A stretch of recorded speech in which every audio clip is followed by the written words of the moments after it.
আরে বাজান কি পাগলামি করস, ছাড় না। ওইসে তো তোর বাপে আয়া দেখলে আবার রাগ করবো। মা চুপ করো তো, বেশি কথা কইতাছ। আমি তোমাকে মেলা ভালোবাসি, আর ভালোবাসার জায়গা থেকে এতটুকু করতেই পারি। তোমরা আমাকে জন্য এত কিছু করছো, শেষ বয়সে আমাকে সেবা যত্ন পাবা না, তা কি হয় নাকি? বাবা মা এমন একটি সম্পর্ক যা নিজে বাবা মায়ের স্থানে না বসলে বোঝা বড়ই মুশকিল।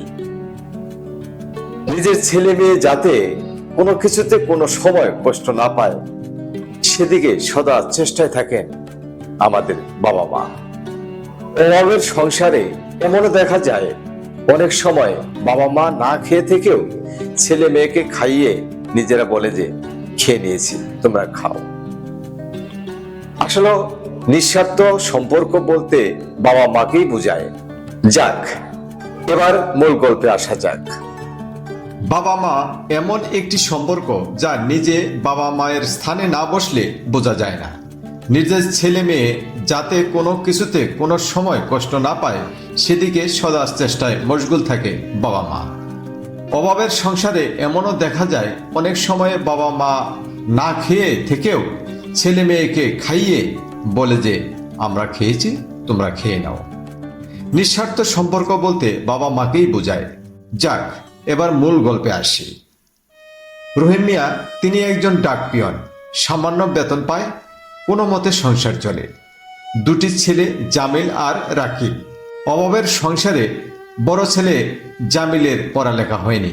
ছোট ছেলে রাকিব অভাব কি জিনিস তা বুঝতেই দেয়নি বাবা মা। ও পড়ালেখা করছে ভার্সিটিতে। মেধাবী ছাত্র বলে তাকে নিয়ে অনেক ভরসা বাবা মায়ের। তাই তো কোনো সময় যদি বড় মাছ আনতো রাকিবের প্লেটেই দিত, যাতে মাছের মাথা খেয়ে আরও জ্ঞানের পরিধি বেড়ে যায়। এর মধ্যে বিদেশ পড়ালেখার একটি অফার আসে। বাবা মা খুশিতে আত্মহারা, কিন্তু এত টাকা পাবে কোথায়? উপায়ন্ত না পেয়ে এলাকার চেয়ারম্যানের কাছে যায়। তাকে প্রস্তাব রাখে যা জমি জমা আছে সেই সাথে বাড়ি বন্ধক রেখে ছেলেকে বিদেশ পাঠাবে পড়ালেখা করতে। তারপরেও তো টাকা সংকলন হচ্ছে না। শেষে স্থির করে পেনশনের টাকা উঠিয়ে দেবে। তারপরেও এই সুযোগ হাতছাড়া করবে না। ডাক বিভাগের অফিসার রহিম মিয়াকে অনেক বোঝানোর চেষ্টা করে যে শেষ সম্বলটুকু হাতছাড়া যেন না করে, কারণ আজকালের ছেলেরা বেশিরভাগ ক্ষেত্রে বাবা মাকে শেষ বয়সে দেখে না। রহিম মিয়ার এক কথা, তার ছেলে অনেক অমায়িক, ভদ্র, মেধাবী, সে এমন করতেই পারে না। তারপর সহায় সম্বল যা ছিল সর্বসাঙ্গ হয়ে ছেলেকে বিদেশ পাঠায় পড়ালেখার জন্যে। বিদেশ পাঠিয়ে দেয় লেখাপড়ার জন্য, অনেক দেনা করে, সুদ করে, এবং সেই সাথে বাড়ি বন্ধক রেখে। আমরা একটু দেখে আসি। এভাবে অনেক দিন কেটে গেল। পড়ালেখা শেষ করে দেশে এসে সোজা ঢাকাতে একটি বড় কোম্পানিতে ইঞ্জিনিয়ার হিসেবে জয়েন করে। বাড়ির সাথে তার কোনো যোগাযোগ নেই বললেই চলে। বাবা মায়ের মন তো মানছে না। এতদিন হয়ে গেছে, রাকিব কেমন আছে, কি করছে, নানান জল্পনা কল্পনা। ছোট ছেলে জামিল বুঝায়, যেহেতু ভাই খবর নেয় না, তোমরা কেন খবর নাও? তারপরেও মা বাবা বলে কথা। প্রতিবেশী একজনের মাধ্যমে রাকিবের ঠিকানা সংগ্রহ করে ঢাকায় চলে যায় মা বাবা। কি নিদারুণ দৃশ্য! খোঁজ খবর না পেয়ে প্রতিবেশী একজন বলেছিল যে রাকিব কোথায় থাকে, কি করে সে জানে। তার মাধ্যমে ঠিকানা সংগ্রহ করে আসলে বাবা মা চলে যায় ঢাকাতে। বাবা মায়ের পরিচয়ই দিতে চায় না। সে আদরের সন্তান। আদরের সন্তান রাকিব তার বাবা মাকেই চিনে না।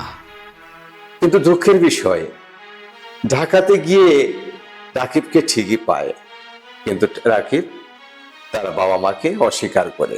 তাদের পোশাক আশাক বা স্ট্যাটাসের সাথে নাকি তার চায় না। একটু শোনেন কি বলে। তার নাকি পরিচয় দিতে লজ্জা হচ্ছে, কারণ রাকিবের পোশাক আশাক আর চলন বলনে তার বাবা মায়ের সাথে নাকি যায় না।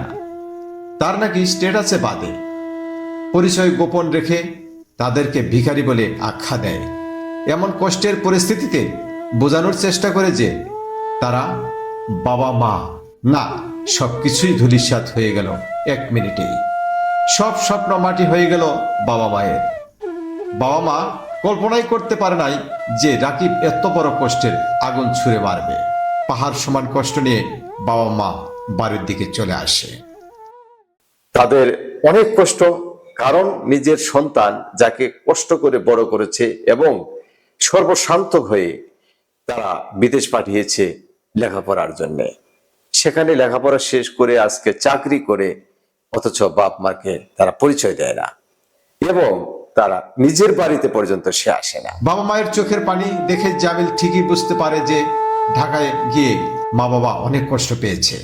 বাবা মা বুঝতে পারে যে ছেলেকে সারা জীবন নানান সময় ঠকিয়ে আসছে, অবহেলার চোখে দেখেছে, আসলে সেই ছেলেটি তার আসল ছেলে। তারা এও বুঝতে পারে যে পড়ালেখা করলেই জ্ঞানী হয় না, মানবিক হয় না। তাই তো ওই ছেলের ভরসা বাদ দিয়ে কাছে থাকা অশিক্ষিত ছেলেকে নিয়েই জীবন কাটিয়ে দেবে। রাত হলো, বাবার চোখে ঘুম নেই, চোখ ছলছল করছে। রাতে অনেক কষ্ট নিয়ে বাবা শুয়ে পড়ে, তো ঘুম তো আসে না। আসলে ঘুম তো আসারই কথা না, কারণ বাবা মাকে তো কষ্ট দিয়েছে। তো এত টেনশন, এতটা তাকে চাপ দিয়েছে, একদিকে ঋণ, অন্যদিকে সবার কাছে সে বলেছে তার স্বপ্ন হয়েছে রাকিব, তাকে যে কোনো ভাবেই বড় করে তুলবে এবং সে বড় ইঞ্জিনিয়ার হবে। হ্যাঁ, তখন বাবা মাকে সেবা করবে। আর সেবা করার স্থলে যখন তাকে আঘাত করে, তখন সেই বাবা বা মায়ের ঘুমটা আসে কেমন করে।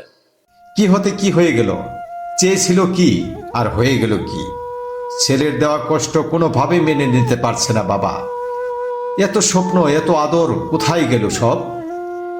বাবার চোখে মুখে শুধু কষ্টের ছাপ।